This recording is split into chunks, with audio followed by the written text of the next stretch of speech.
সেলিম, চালের দাম না কমার কারণ কি, সেই সঙ্গে ব্যবসায়ীরা কি বলছেন?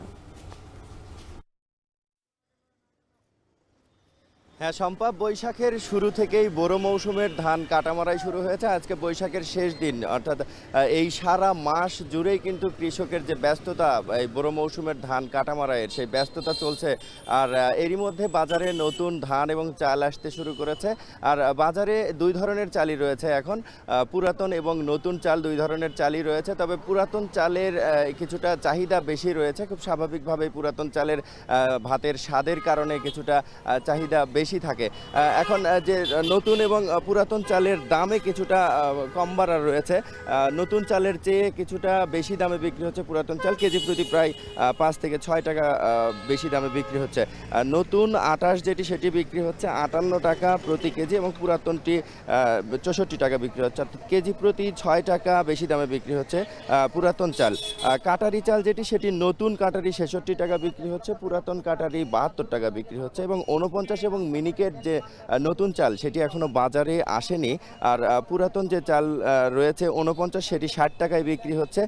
মিনিকেট বাজারে পুরাতন যে মিনিকেট ছিল সেগুলো একেবারে শেষ হয়ে গেছে, মিনিকেটের মজুদ নেই। তবে ইন্ডিয়ান যে কাটারি রয়েছে, 26 কেজির যে বস্তা পাওয়া যায় ইন্ডিয়ান কাটারি, সেটি 3 দিনের ব্যবধানে 100 টাকা বেড়েছে বস্তা প্রতি, অর্থাৎ প্রতি কেজিতে প্রায় 4 টাকা বেড়েছে।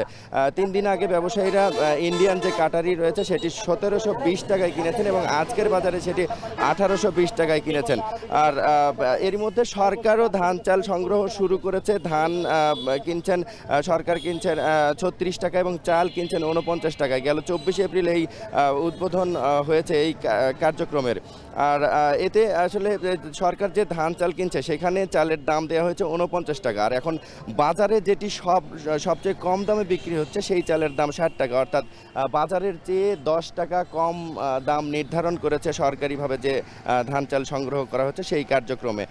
এতে করে আসলে যে লাভের যে হার কৃষকের সেটি আসলে সেভাবে তারা পাচ্ছেন না।